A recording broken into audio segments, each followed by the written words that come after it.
মানব দেহ নিয়ে আমরা এই ধরাধামে এসেছি।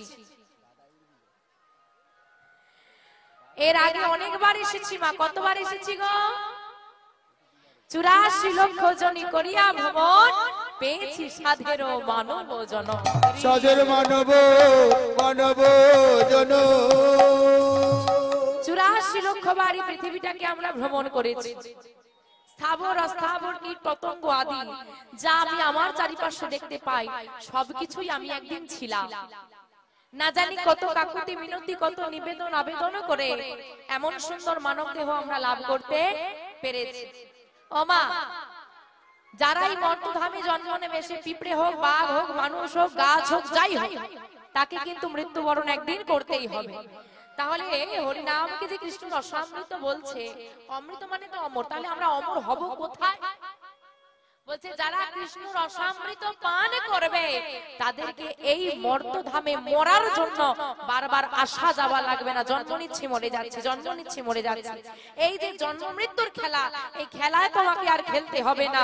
যদি কৃষ্ণ রসামৃত পান করতে পারো, ওই বৈকুণ্ঠ ধামে গৌর গোবিন্দ চরণে দাস হয়ে তুমি অমর হয়ে যাবে। তাই গৌর হরি হরি হরি বল।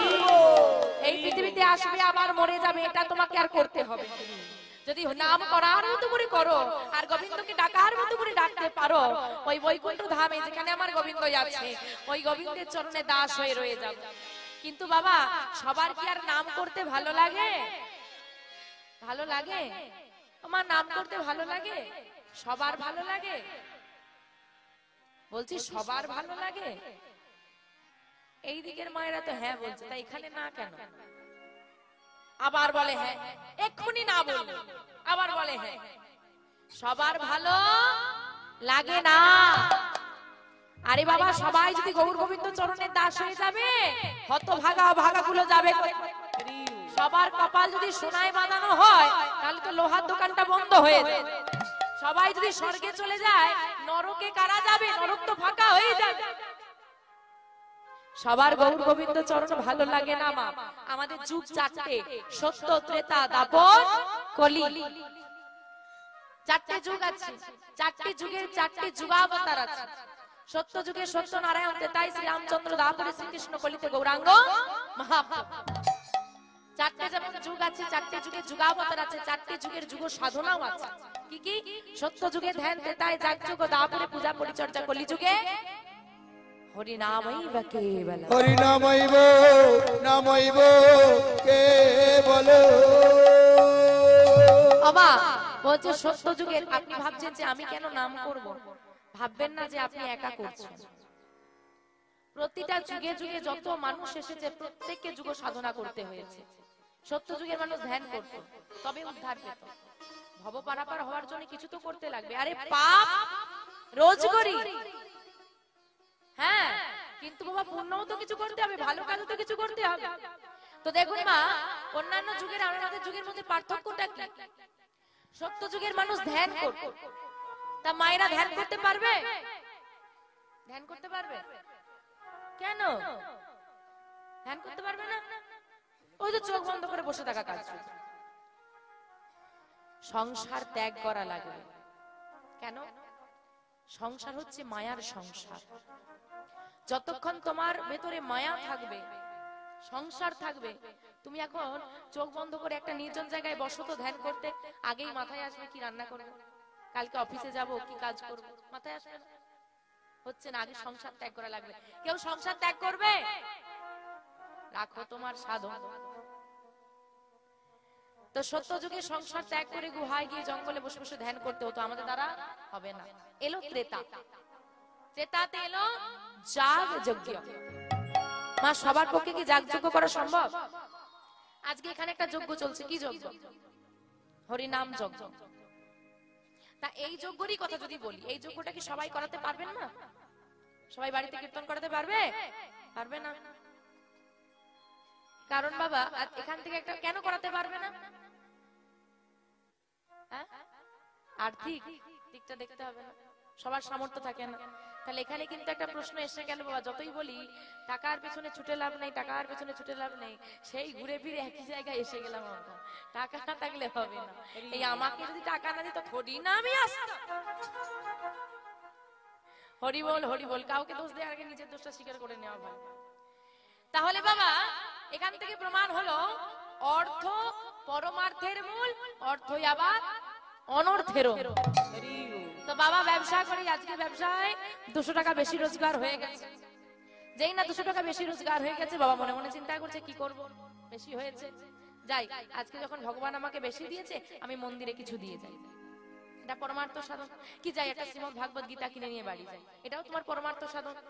কিন্তু আজকে 200 টাকা বেশি রোজগার হয়েছে, কি করব কি করব, এই ভাই একটা নিয়ে চলে আয়, কি হয়তো এটাই হলো অনর্থ। অর্থ পরমার্থের মূল, আবার অর্থ অনর্থেরও মূল।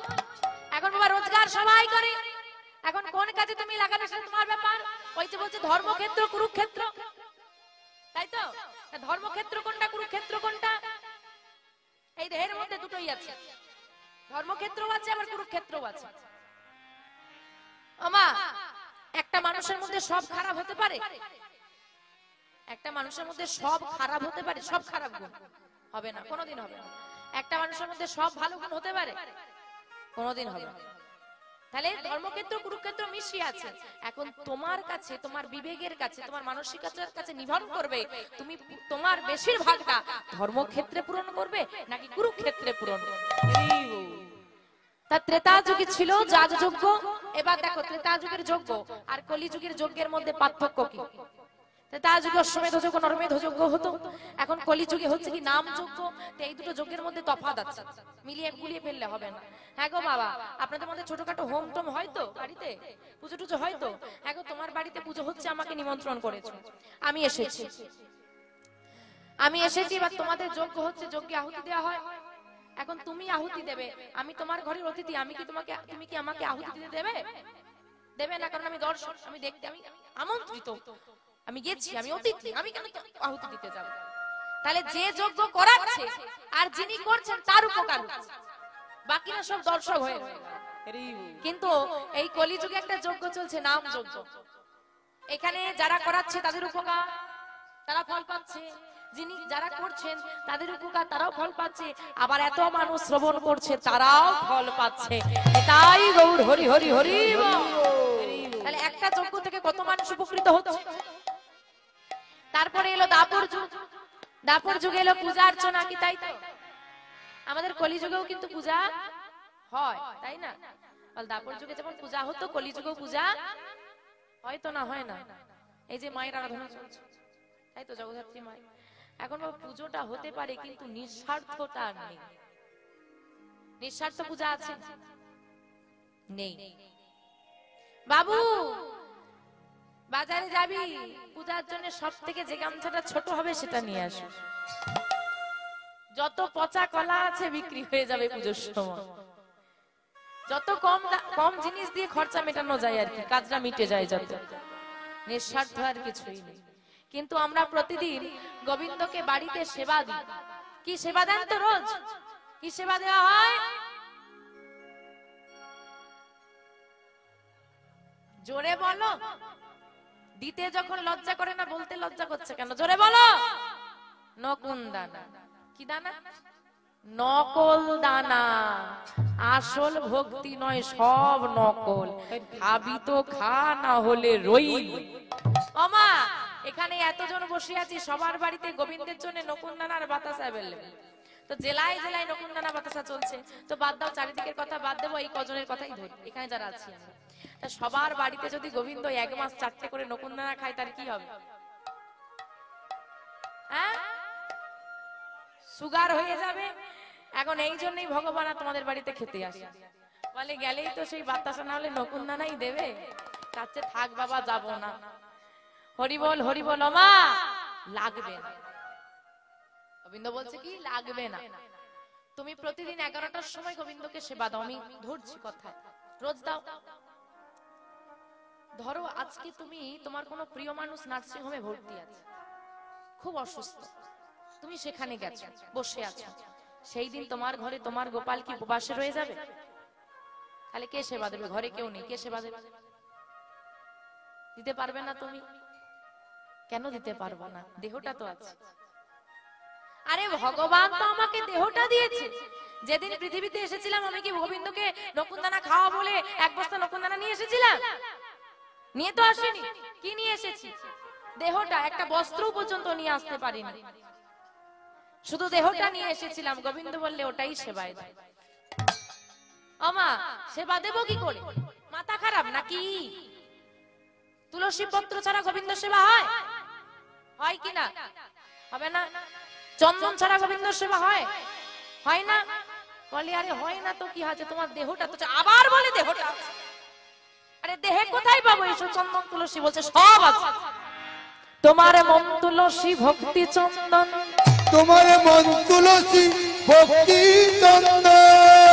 এই চন্দন মর্দনে করে যদি একবার নয়নের বাড়ি বরিশনে করে গোবিন্দকে সেবা দিতে পারো, দিতে পারো। প্রাণনাথ আমার তোমার সেবা গ্রহণ করে। প্রাণনাথ তোমার সেবা গ্রহণ করে।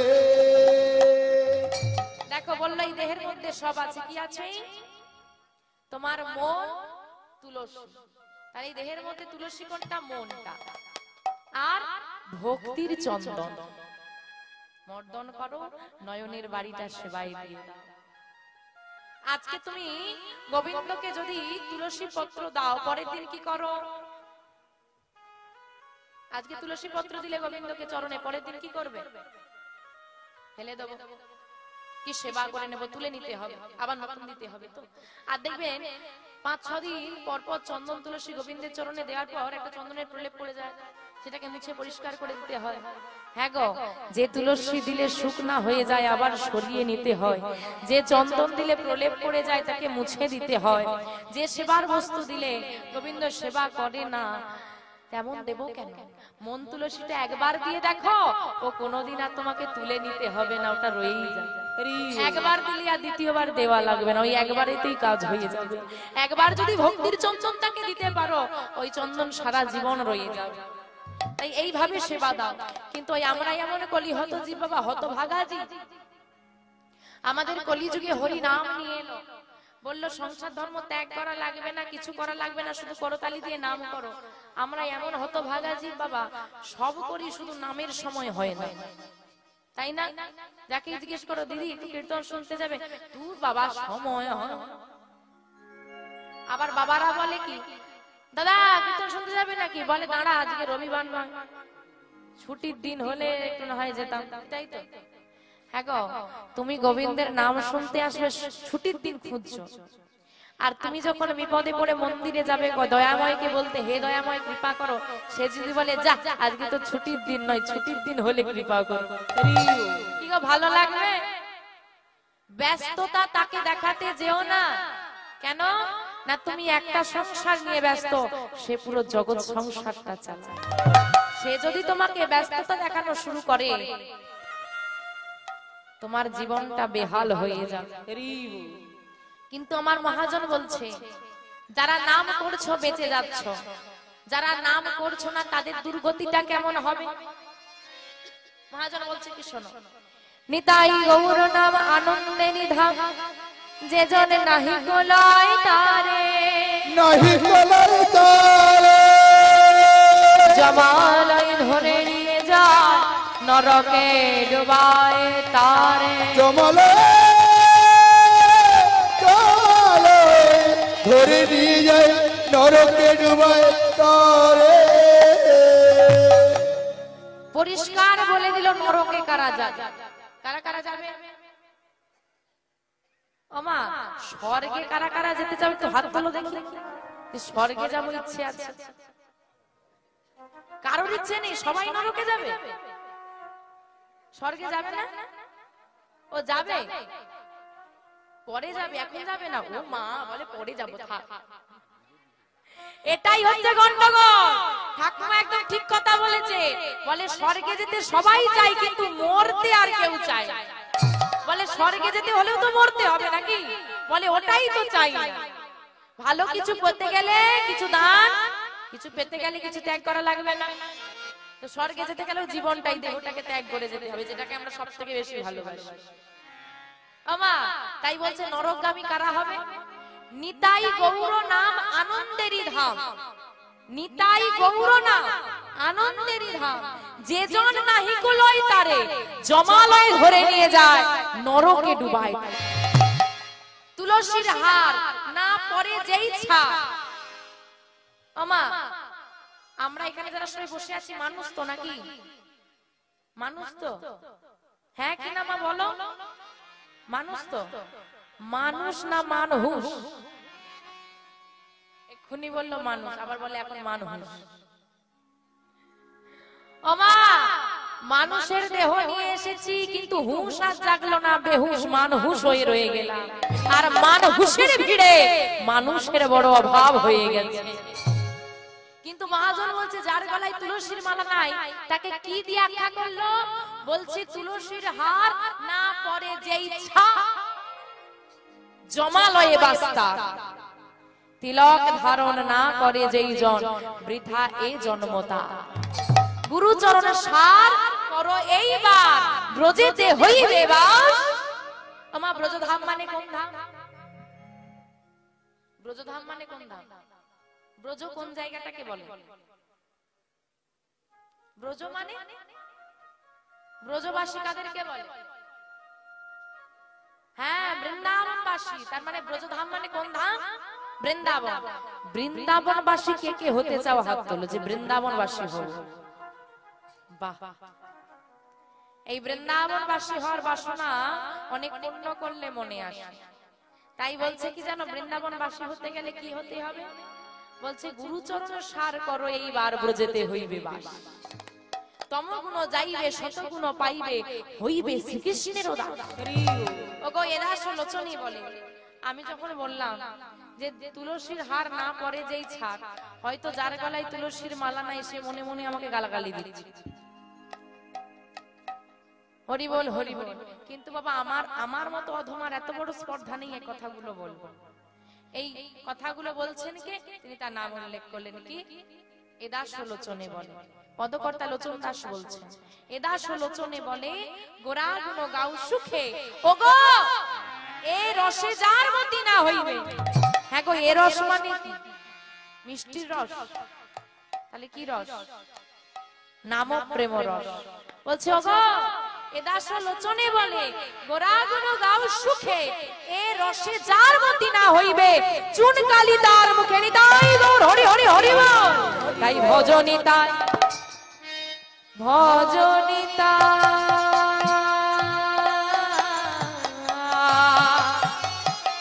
তোমরা ভজ ভজ নিতাই।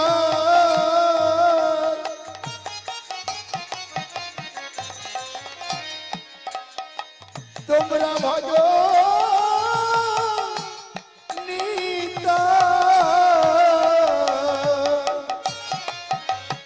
তোমরা ভজ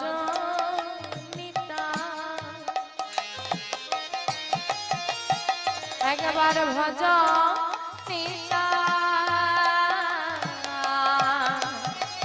তোমরা ভজ নিতা।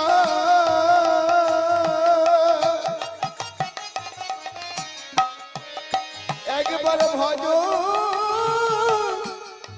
নিতা।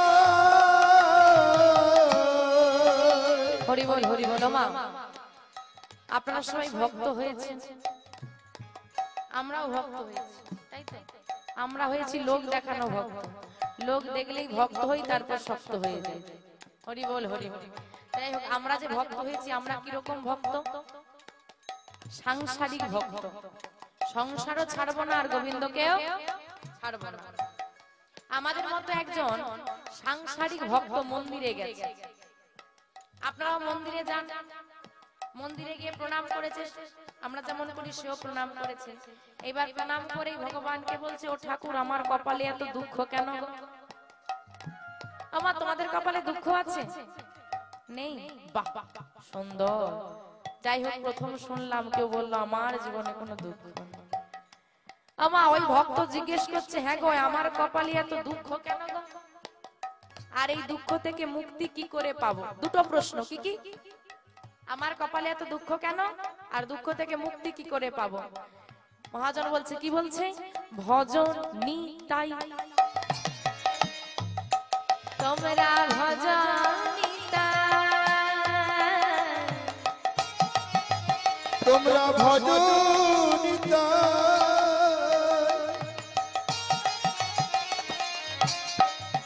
তোমরা ভজন